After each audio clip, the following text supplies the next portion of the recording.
Dear students, welcome to today's session. Today's class will be doing one sum, how to prepare income and expenditure account. The major difference between receipts and payments and income and expenditure account is that in receipts and payments account we enter all receipts and all cash receipts and all cash payments. But in income and expenditure account we are not going to write capital receipts and capital payments. Only revenue receipts and revenue payments will be entered here. Okay, and then items which are pertaining to that current year alone will be taken into consideration. Items which are pertaining to that current year alone will be entered. Other things, that is that items which are related to previous year and subsequent year will not be entered, will not be shown here. Okay, understood? That is a major difference between receipts and payments account and income and expenditure account.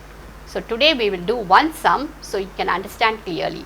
As we are doing the sums, I will explain the items also. So then only you will be knowing which item should be posted in receipts and payments account and which are the items to be posted in income and expenditure account. Okay. So shall we move on to the question? Question number 6, page number 72. Watch the screen for the question. From the following receipts and payments account of Tenkasi Thiruvalluvar Mandram, prepare income and expenditure account for the year ended 31st March 2009. So in the question, receipts and payments both are given here. I'll read the question. 2 balance brought down, cash in hand 14,000, 2 interest received 5,000, 2 subscription 55,000, 2 legacies 48,000, 2 entrance fee 7,000, 2 sale of furniture 16,000. Book value is given in the bracket as 17,000. That means the book value of the furniture 17,000, but it is sold for 16,000 with a loss of rupees 1,000 rupees. At a loss of rupees 1,000 rupees. Salaries 20,000, rent 24,000, travelling expenses 2,000, printing and stationery 6,000, investments made 50,000, sports equipment purchased 33,000, by balance carried down, cash in hand 10,000. Okay. We'll move on to the sum. Question number 6. Tenkasi. So you have to write like this: in the books of Tenkasi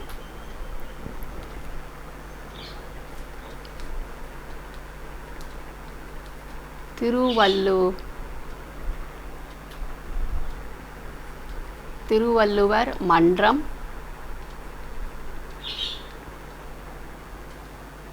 income and expenditure account for the year ended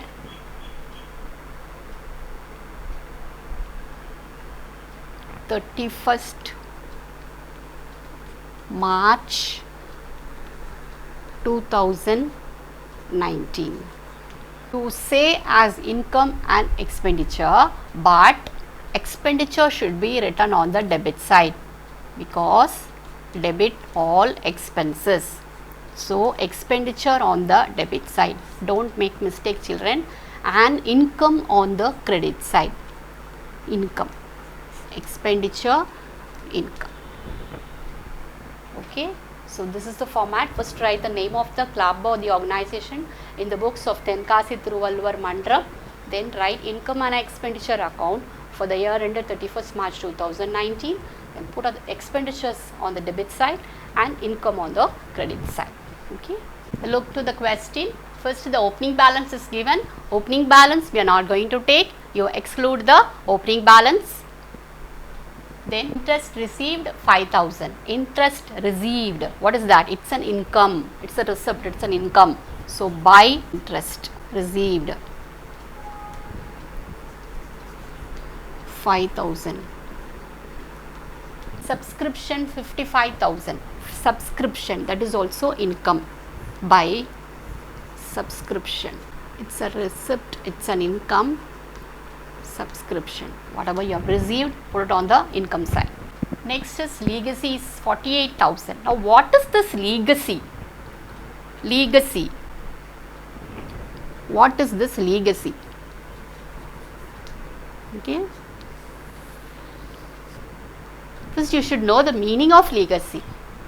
What is legacy? It's a gift given to a not-for-profit organization by a deceased person as per the will. Is it clear? What is a legacy? It is a gift, okay, given as per the will of a deceased person. So this legacy will not appear in income and expenditure account. Why I am not writing legacy in income and expenditure account? It is a capital receipt. Why we say it is a capital receipt? What is the meaning of a capital receipt? Capital receipts are of non-recurring nature. Okay, so this legacy is having a non-recurring receipt. So it should be shown only in the balance sheet. Can you understand, children? Legacy is a non-recurring receipt, so it will be shown in the balance sheet because it is of capital nature. So legacy is not included here, it is excluded. You should not show legacy in the income and expenditure account. It should be shown only in the balance sheet. Understood? This is entrance fees 7,000. Entrance fees. Again, it is shown in the receipts. It's very easy for you to identify, children, because it is shown on the receipt side. So receipts means what? What you receive, that is an income. So by entrance fees, how much is for entrance fees? Entrance fees 7,000. Sale of furniture 16,000. Sale of furniture. Furniture is an asset. Okay. Furniture will be appearing only in the balance sheet because it is of capital nature. The benefit what you derive from the assets or for a longer period, that's why we say they are of capital nature. Now the sale of furniture, you are selling the furniture, but what is the book value of the furniture? Book value of the furniture is given in the bracket as 17,000. Is it clear? 17,000 is the book value, but you are selling the furniture only for 16,000 at a loss of rupees 1,000. The 1,000 rupees is a loss for you. Okay. You should not write the sale value, but you have to write the loss. Is it clear? Since it is a loss, you have to show it on the expenditure side. 2. Loss on sale of furniture. How much is the loss? 1,000. From where did you get this 1,000? 17,000 worth book value of furniture sold for 16,000.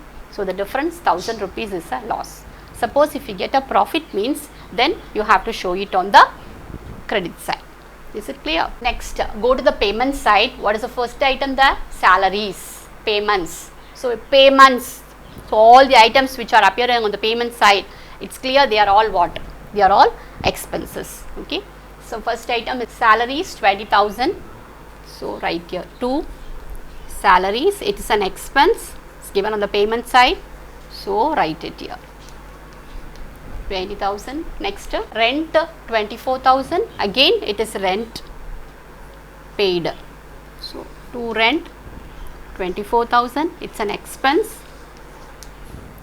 Next, traveling expenses 2,000. So 2, it's an expense. Traveling expenses 2,000. The next, printing and stationery 6,000. Again it is an expense. 2 printing and stationery 6,000. Next, investments made 50,000. 50,000 investments made. So what is this investment? Is it a revenue nature or capital nature? Investments, what is that? You are making a huge amount of investment. It is a capital item. Is it clear? So investment is a capital item and it should be shown only in the balance sheet. Any items which are of capital nature will not appear in the income and expenditure account. So, investments should not be shown here in this account. Is it clear? Sports equipment purchase 33,000. Again, sports equipment. Again, it is of capital nature. Equipments, you buy the equipments and the benefit what you are going to get out from the equipment will be derived for a longer period. So, it is of capital nature. Again, sports equipment will not be shown in the income and expenditure account, but sports materials will be shown here. Why? Because they are of recurring nature. Again and again we will be buying the sports materials, that will be shown here, but sports equipment will not be shown here. It will go to the balance sheet. Then the last item is the closing balance, children, that also should not be shown here. Is it clear? So, I have identified which are the revenue payments and put it on the expenditure side, and identify which are revenue receipts and put it on the income side. Now, you see whether the debit side is greater or the credit side is greater. Find out the total. So, the credit side is greater here. What is the total of the credit side? Put the total of the credit side. Whichever side is greater, you put that. So, that is 67,000. Credit side is greater, that is income side is greater. Income side, income, excess of income over expenditure will result in surplus. So, here you have to write 2 surplus, okay. Excess of income over expenditure. Excess of income over expenditure. So, this 67,000 minus this total. So, that will give, the difference will give you 14,000. Okay. Then put the total on the same line. So, 14,000 is the surplus. Hope you understood, children. What are the things not entered here? Capital, receipts, capital payments are not entered. Only revenue receipts and revenue payments are entered, and only those items which are pertaining to the current year alone are entered here. Hope you understood, children. Thank you.